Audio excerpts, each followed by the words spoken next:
82% APBN negara Indonesia itu didapat dari pajak. Kok bisa 82%? Gila betul. Kan kita punya tambang. Tambang kita banyak, ada timah, ada nikel, ada batu bara, ada emas, ada minyak sawit, ada minyak saudara, minyak bumi dan segala macam. Kemana itu semuanya? Kok sampai 82% hasil cekek rakyat dari pajak untuk membiayai negara 82%? Itu berarti negara kita tidak sehat. Negara yang sehat ambil pajak dari rakyat saudara untuk APBN cukup 25%. Yang 75%-nya ambil saudara dari orang-orang kaya, dari minyak sawit, dari batu bara, dari tambang, dari nikel, dari emas. Saudara, belum hasil tambang, hasil laut dan lain sebagainya. Kemana semua itu? Kita punya BUMN ratusan. Di mana pajak mereka?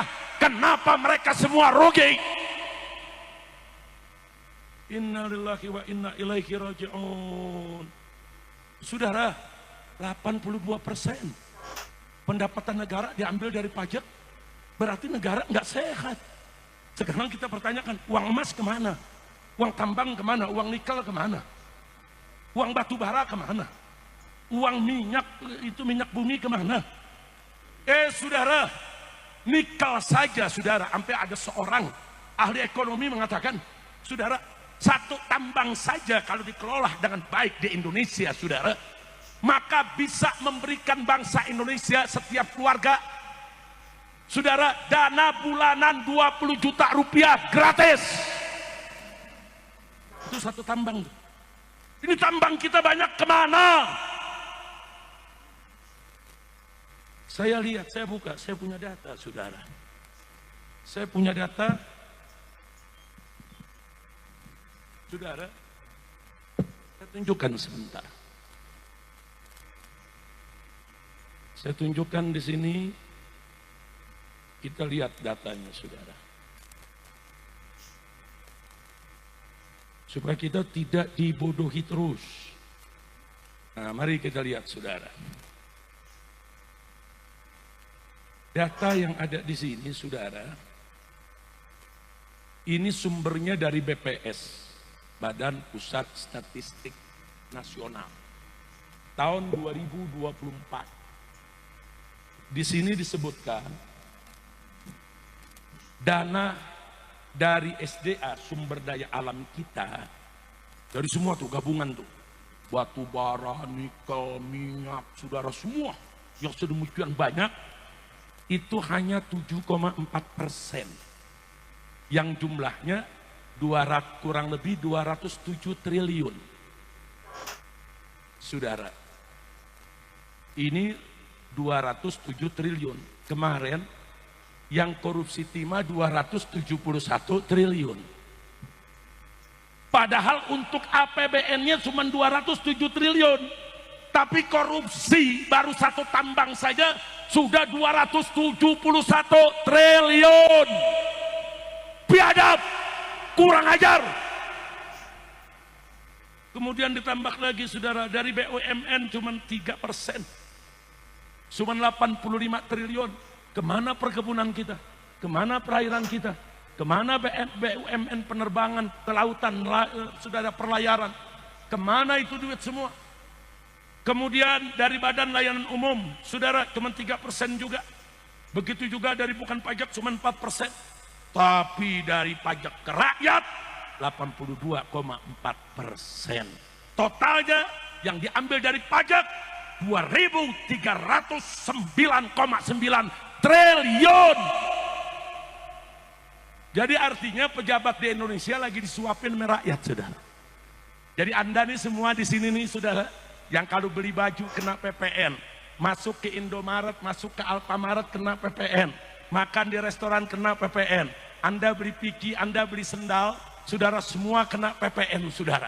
Jadi uang PPN Anda yang diambil tersebut semuanya buat ngempanin para koruptor, buat ngempanin tikus-tikus negara, saudara. Jadi artinya, saudara, Artinya di Indonesia ini saat ini sedang terjadi orang-orang kaya hasil korupsi sedang disuapi oleh rakyat-rakyat miskin, saudara. Biadab tidak? Biadab tidak? Ini baru satu korupsi nih 271 triliun. Tahu 271 triliun, saudara?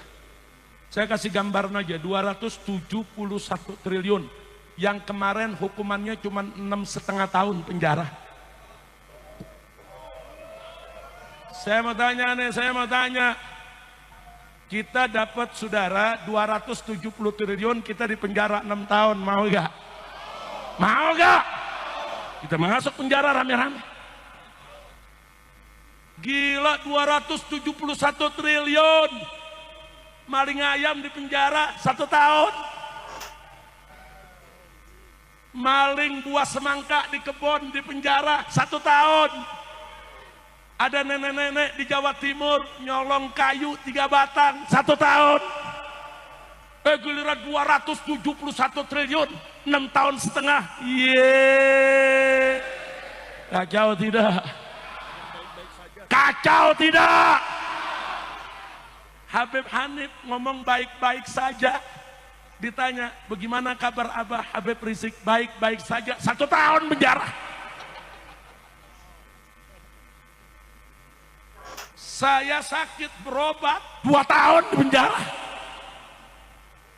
Kacau tidak?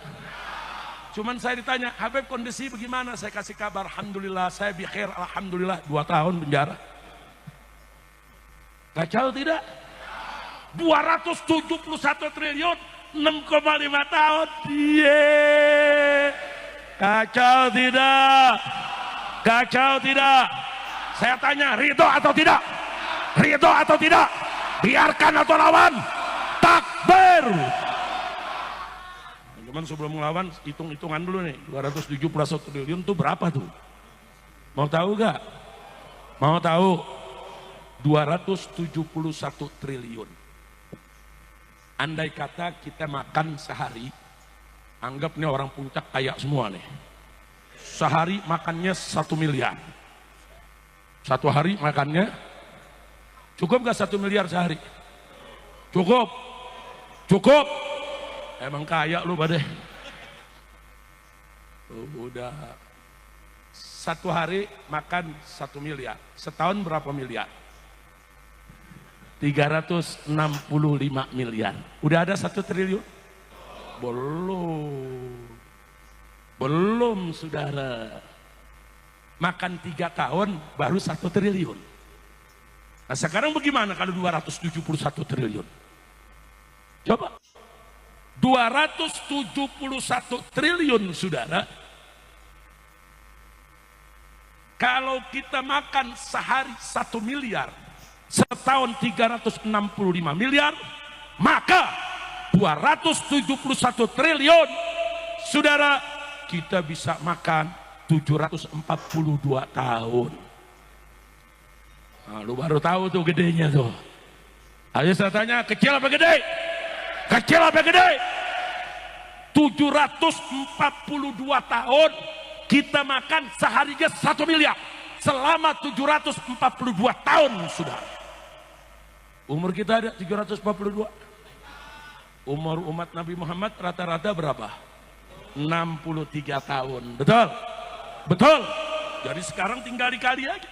742 tahun dibagi 63 tahun. 11 keturunan gak habis. 11 keturunan gak habis. Di penjara cuma 6 tahun. Kacau tidak? Panitia juga mau di penjara semua. Asal dibagi. Dibagi 271 triliun. Rame-rame juga dibagi masih mau. Kacau tidak? Saya tanya, 271 triliun itu kecil atau besar? Kecil atau besar? Itu bisa dibawa makan 1 hari 1 miliar selama 742 tahun. Sebesar ini tidak pantas hanya dihukum 6,5 tahun. Alasan hakim apa? Enggak, dia masih punya anak, dia punya istri, Gue punya bini, gue juga punya anak, nggak perlu penjara. Betul. Habib Hanif punya istri, punya anak, penjara. Kacau tidak?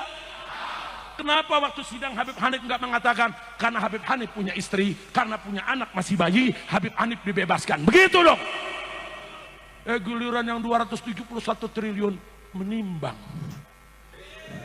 Karena ada istrinya dan ada anaknya, maka diringankan hukumnya. Iya. Ini dia hakim gelo. Udah pegal dah. Ini kalau udah ceramah begini kesel dok-dokan aja yantum. Kacau tidak? Ayo saya tanya semua, kacau tidak? Kacau tidak? Nah jadi saudara, kalau korupsi seperti ini, saya tanya, merusak negara tidak? Merusak negara tidak? Koruptor dilindungi. Ada lagi nih berita yang terakhir. KPK mengumumkan bahwa CSR daripada Bank Indonesia diselewengkan. Lu tahu CSR gak? Nggak tahu lu? Nggak tahu? Gue nyesel ceramah di sini. Ya berarti kan gue mesti terjemahin tuh. CSR, CSR. C-nya itu corporate, S-nya sosial, R-nya responsibility. Responsibility. Artinya apa saudara? Artinya responsibility saudara, ini merupakan tanggung jawab sosial. Jadi supaya kita tahu bahwa CSR itu adalah tanggung jawab sosial suatu perusahaan. Contoh, ada pabrik gula, dia keluarkan dana sosial cuma-cuma gratis untuk rakyat. Rakyat yang mana? Rakyat yang ada timbal baliknya dengan pabriknya. Dia punya pabrik gula, CSR-nya diberikan ke petani tebu. Itu namanya CSR. Paham? Atau pabrik kecap saudara. Nah yang berhubungan dengan pabrik kecap apa? Kacang kedelai. Maka dia keluarkan CSR bantuan dana untuk para petani kacang kedelai. Sehingga para petani di samping dapat gaji atau dapat untung dari penjualan yang dia jual ke pabrik, dia juga dapat dana bantuan. Supaya dia makin aktif kerjanya. Supaya makin bagus, supaya ada timbal balik ke pabrik kecapnya. Jelas tidak? Jelas tidak? Atau saudara, kalau dia pabrik di satu tempat, jalanan rusak karena truk-truk dia lewat situ saudara, masyarakat terganggu, dia keluarkan CSR-nya untuk membenahi jalan. Berapa jalan? 6 km hancur, biayai, hot mix semuanya. Supaya masyarakat setempat tidak terganggu. Jadi masyarakat setempat ikut mendapat keuntungan dari usahanya. Kira-kira jelas tidak? Jelas tidak? Itu namanya apa? CSR saudara. Memang mestinya seperti itu saudara. Jadi CSR ini saudara, corporate social responsibility, adalah tanggung jawab sosial suatu perusahaan. Kira-kira jelas tidak? Nah menarik, saudara, KPK melaporkan bahwa ada 2 tersangka menyelewengkan CSR Bank Indonesia. Jumlahnya besar. 2 orang ini saudara, begitu ditunjuk hidung, dia bikin pengakuan. Apa dia bilang? Bukan saya saja yang terima. Semua anggota Komisi 11 DPR RI ikut nerima. Ini CSR bukan buat anggota DPR, saudara. CSR itu buat masyarakat. Boleh diberikan ke panti asuhan, ke pondok pesantren. Saudara, beri buat bangun jembatan, bangun jalanan, bangun apa saja yang penting buat masyarakat. Bukan untuk anggota DPR RI. DPR RI sudah dapat gaji besar, betul? Begitu dia ngaku, semua anggota Komisi 11 ikut dapat juga CSR-nya. Besoknya kata KPK apa? Oh ya, kami salah paham, ternyata kedua orang itu belum jadi tersangka dan tersangka belum ada. Iya, ini KPK, saudara, Komisi Pemberantasan Korupsi apa perlindungan koruptor? Kacau tidak? Kacau tidak? Giliran maling ayam digebukin sama masyarakat sampai bonyok. Iya betul, betul. Nah sekarang saya mau ajak deh semua nih, saudara, saya mau ajak nih semua. Kalau besok ada maling ayam, maling sendal, maling jemuran, jangan disiksa, jangan dianiaya. Saudara, jangan dihakimi haram. Nggak boleh kata aniaya mereka. Tangkap, serahkan ke polisi, saudara. Selesai. Tapi kalau ada koruptor 271 triliun seperti ini, kejar saudara kemanapun dia lari, gantung di jalanan lewat pengadilan rakyat. Setuju tidak? Takbir. Jangan maling ayam yang lu gebukin. Ayo sekarang saya mau tanya, besok-besok maling ayam gebukin pejangan. Ulah digebukin. Setuju? Maling sendal. Ulah. Tapi jangan mentang-mentang ngomong begini, ada maling denger, Kore Habib bela gue. Besok gue mau nyolong sendal lagi Yang nyolong tobat, betul? Betul? Jangan mentang-mentang ngomong begini, Habib bilang udah gak digebukin lagi kita. Bukan, saya bukan mau bela maling, saudara. Ada maling ayam, maling jemuran, maling yang receh-receh ini. Banyak mereka nyolong karena terpaksa. Untuk beli susu anaknya, untuk beli makan istrinya. Jangan disiksa, dia salah, betul, tangkap aja. Tangkap, serahkan ke polisi. Nggak usah dipukul, nggak usah disiksa, nggak usah disakiti.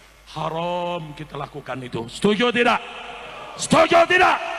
Tapi kalau maling-maling rakyat, perusak negara yang korupsi triliun-triliunan rupiah, kejar mereka dimanapun mereka berada. Betul? Betul? Nah kita minta Bapak Presiden Prabowo jangan cuma ngomong, kami akan kejar koruptor sampai Antartika. Wow. Jangan ke Antartika dulu Pak, kejar saja di antar kita. Betul? Betul? Takbir! Kita doain, semoga Prabowo tidak omon-omon saja. Amin. Amin. Yang gak ikut amin gue doain bisulan di Bandat. Amin. Amin. Semoga Bapak Prabowo sebagai presiden tidak omon-omon saja. Semoga berani melawan koruptor. Semoga berani berantas korupsi. Semoga berani untuk membela rakyat kecil. Betul? Takbir. Sallu ala Nabi. Ini kira-kira udah jelas belum? Jelas. Maling ayam gebukin jangan. Koruptor. Maling jemuran gebukin jangan. Koruptor. Tuh, bukan gebukin, gantung. Setuju? Maling sendal di musola gebukin jangan. Koruptor. Siap lawan korupsi. Siap basmi korupsi. Siap ganyang koruptor. Takbir. Sallu ala Nabi. Udah ya? Udah belum? Udah lanjut. Jadi kesimpulan saya mau tanya, koruptor bahaya tidak? Nah yang terakhir, sebelum nanti Habib Hanif dan kawan-kawan membawakan qasidah anti korupsi rame-rame, kita ikuti, setuju tidak? Ada satu seruan himbauan yang saya mau sampaikan. Ini kan sekarang lagi ribut nih soal PPN 12%, ya. Ada yang bilang begini, Habib naiknya cuma 1%, kok ribut sih? Dari 11% ke 12%, kan cuma 1%, siapa bilang? Naik dari 11% ke 12%, itu namanya naik 9,09%. Bukan naik 1%. Semula 11%, sekarang 12%, berarti naik 1 dari 11. 1 dari 11 itu saudara, kalau dikasihkan prosentase itu 9% lebih. Jadi kenaikan pajaknya itu 9%. Jangankan rakyat kecil, orang kaya aja teriak. Nah, ini kita minta PPN 12% ini bukan hanya dibatalkan kembali 11%, tapi turunkan jadi 5 atau 6% saja, betul? Takbir. Kan kita lagi musyawarah nih, ini musyawarah rakyat nih, ini musyawarah bukan nih? Saya mau tanya, setuju gak? Setuju gak? Mana nih panitia rekam nih, masyarakat di sini setuju semua, rekam nih ribuan setuju. Besok rekamannya kita bawa ke DPR, besok rekamannya kita kirim ke istana, betul? Berdasarkan hasil musyawarah puncak berzikir yang dihadiri oleh puluhan ribu umat Islam, yang terdiri dari habaib dan para kiai, para ajongan, para ulama, para santri, begitu juga kaum bapak, kaum ibu, para pemuda, para pemudi, sudah disepakati bahwa PPN harus diturunkan menjadi 5% saja. Itu pun hanya diberlakukan kepada orang kaya saja, yang miskin nggak wajib bayar pajak. Setuju? Setuju? Takbir. Keputusan diambil. Tuh, enak kan musyawarah?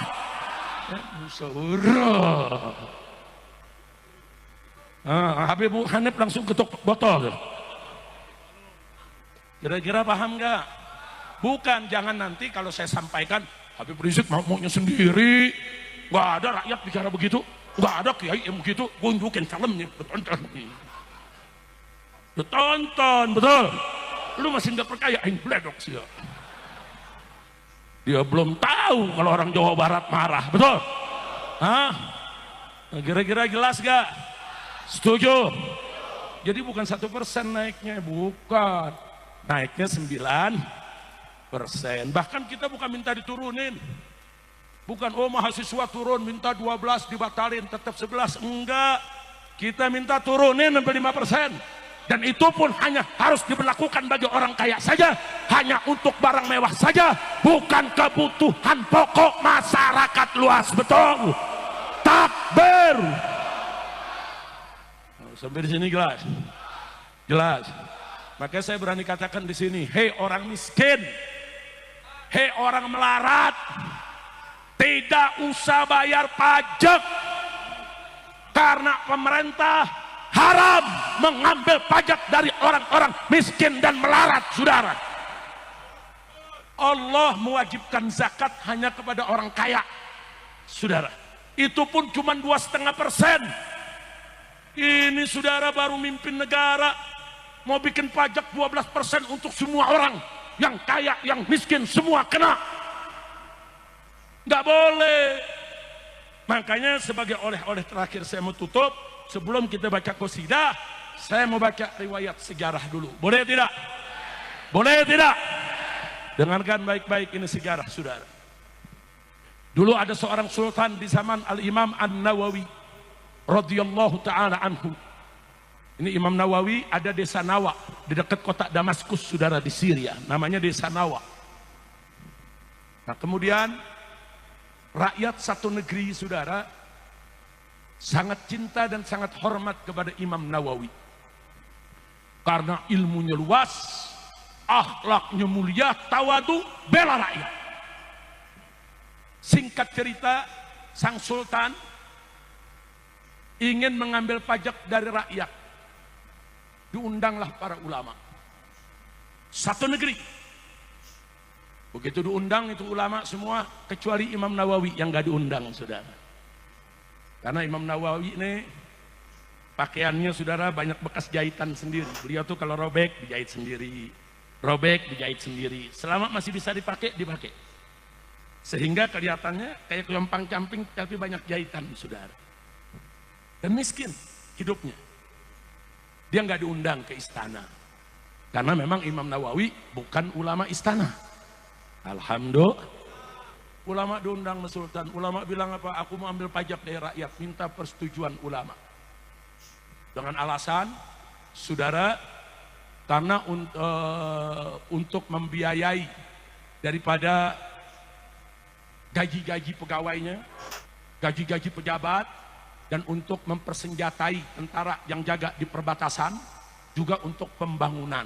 Sementara kas negara lagi kosong. Jadi terpaksa ngambil pajak dari rakyat. Selama ini nggak ada pajak. Baru saat itu mau diambil pajak. Para ulama lihat sultannya baik, lihat sultan bicaranya juga santun, alasannya masuk di akal. para ulama setuju, saudara, mengambil pajak dari rakyat. Dibuatlah petisi. Semua ulama memberikan tanda tangannya atau stempelnya dengan jari, saudara. Sudah selesai itu Sultan nanya, ini aku mau umumkan ke rakyat, apa masih perlu ada yang diundang? Harus diundang untuk menandatangani petisi ini? Para ulama kompak, ada Tuan Sultan. Satu orang lagi yang harus kau undang. Siapa? Abu Zakaria An-Nawawi.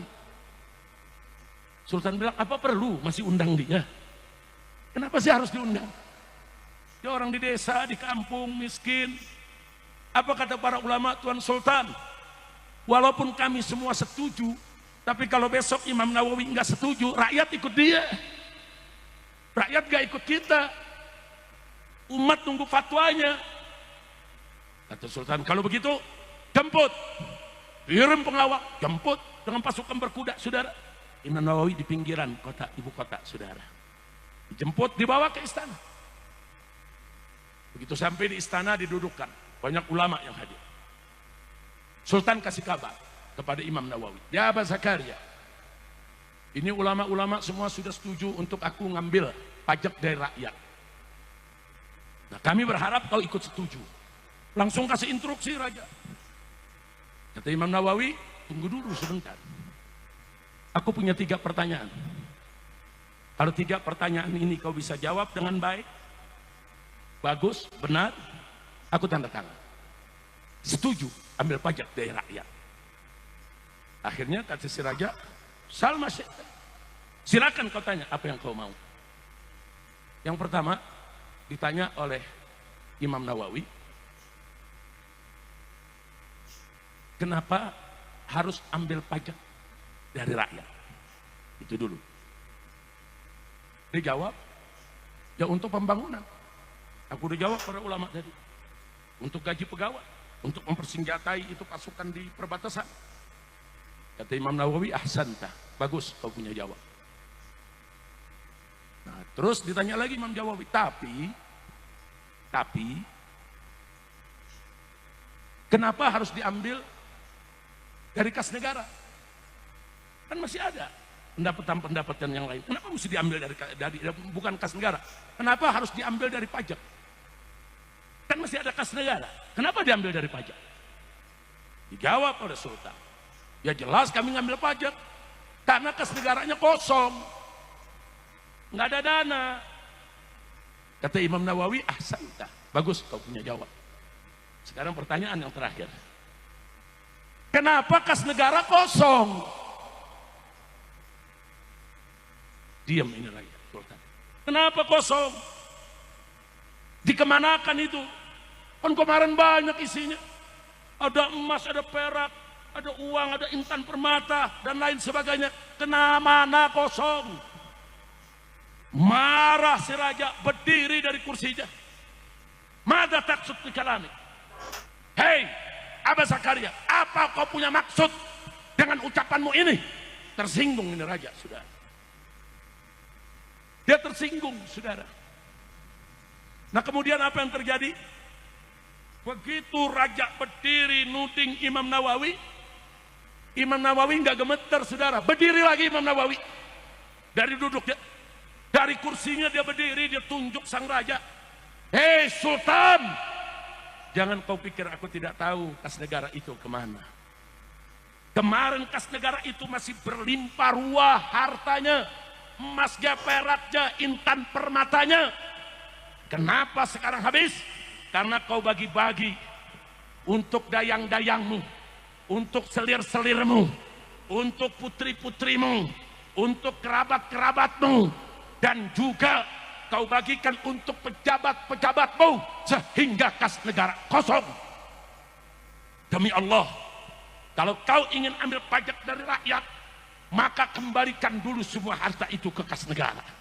Kalau semua sudah dikembalikan, masih kurang untuk ngurus negara, silakan ambil dari pajak.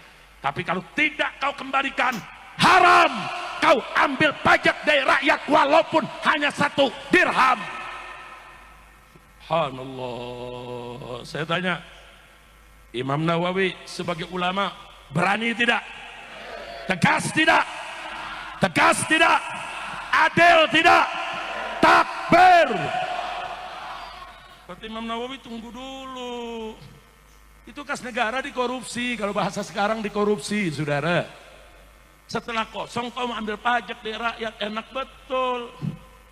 Makanya Imam Nawawi mengatakan haram kau pungut pajak dari rakyat selama hasil korupsi tadi tidak dikembalikan ke kas negara.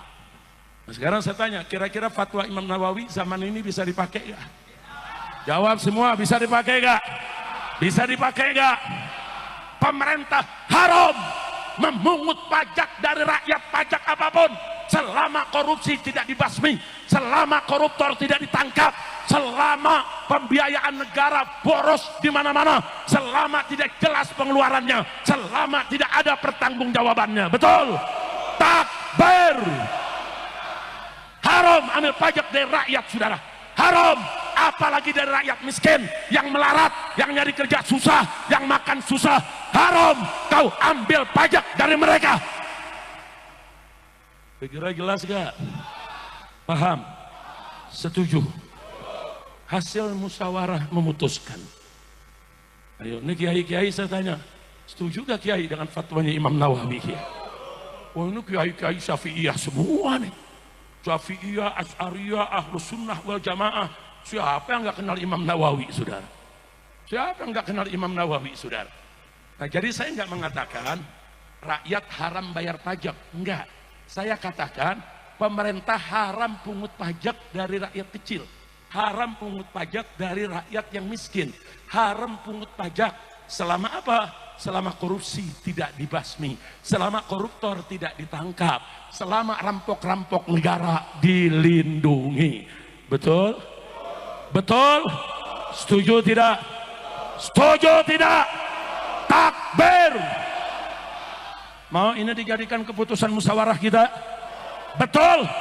Rekam lagi biar semua ngelihat, kita kirim nanti, saudara, lewat medsos di mana-mana, bahwa masyarakat di mana-mana tempat setuju, saudara, bahwa pemerintah haram pungut pajak dari rakyat selama korupsi tidak dibasmi, koruptor tidak ditangkapi. Betul? Betul? Selama ada pemborosan di mana-mana, selama laporan keuangan tidak jelas. Betul? Takbir. Ketok botol lagi Hani. Alhamdulillah. Udah segitu aja ya. Ini ceramah perdana saya nih, diri-diri lagi. Udah 3 bulan gak ceramah begini, saudara. Itu, tapi di sini kita lihat panitianya galak-galak. Nah, makanya saya bisa datang akhirnya. Udah gitu ada, waduh si bule datang. Duduk depan sini. Takbir. Oh, ini dia nih. Takbir. Ini rambut udah bayar pajak belum? Duduk sini, duduk sini, duduk sini. Duduk samping Hanif sini. Iya. Takbir. Saya tanya saudara, kalau kas negaranya dikelola dengan baik, koruptor ditangkap, korupsi dibasmi, kemudian tidak terjadi pemborosan kas negara, semua ada pertanggungjawaban jelas, bagus tidak?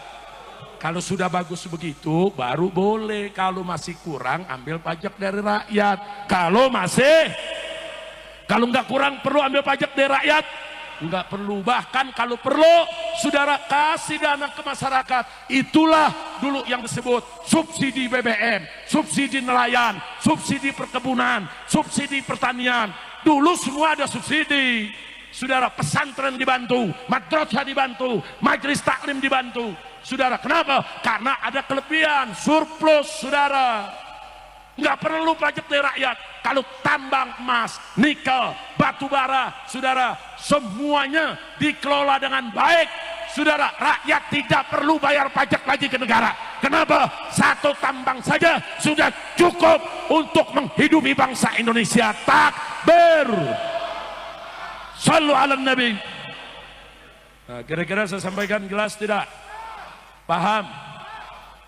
Habib Bahar, Ini musyawarah akbar. Ini musyawarah asyura kubro untuk memutuskan rakyat bayar pajak apa jangan. Nah, ternyata keputusannya tadi pemerintah haram ngambil pajak dari rakyat selama korupsi tidak dibasmi, selama koruptor tidak ditangkap, selama duit negara diboros-borosi. Saudara, jangan dong. Nah, kalau korupsinya udah dibasmi, koruptornya udah ditangkap, negara semua udah baik, pengelolaan keuangan, masih kurang buat pembangunan, silakan ambil pajak dari rakyat. Wajib kita rakyat bayar pajak. Jelas tidak? Jelas tidak? Jelas tidak? Saya mau tanya sekarang, jadi kalau korupsi masih banyak, koruptor tidak ditangkap, negara masih boros, saudara, apa boleh pemerintah ngambil pajak dari rakyat? Boleh tidak? Boleh tidak? Halal atau haram? Tapi kalau pengelolaan keuangan negara sudah bagus, saudara, koruptor ditangkap, korupsi itu dibasmi, kemudian nggak sampai di situ, tidak ada pemborosan, semua pertanggungjawabannya benar, negara masih kurang. Kalau begitu rakyat wajib tidak bayar pajak. Siap bantu pemerintah, siap bayar pajak, betul. Tapi kalau hasil negara semua sudah bagus, dikelola baik, saya yakin rakyat nggak perlu bayar pajak lagi kepada pemerintah, karena negara ini akan kaya, bahkan negara akan bagi subsidi kemana-mana, insya. Nah, jadi negara bangkrut bukan karena subsidi, bukan karena korupsi.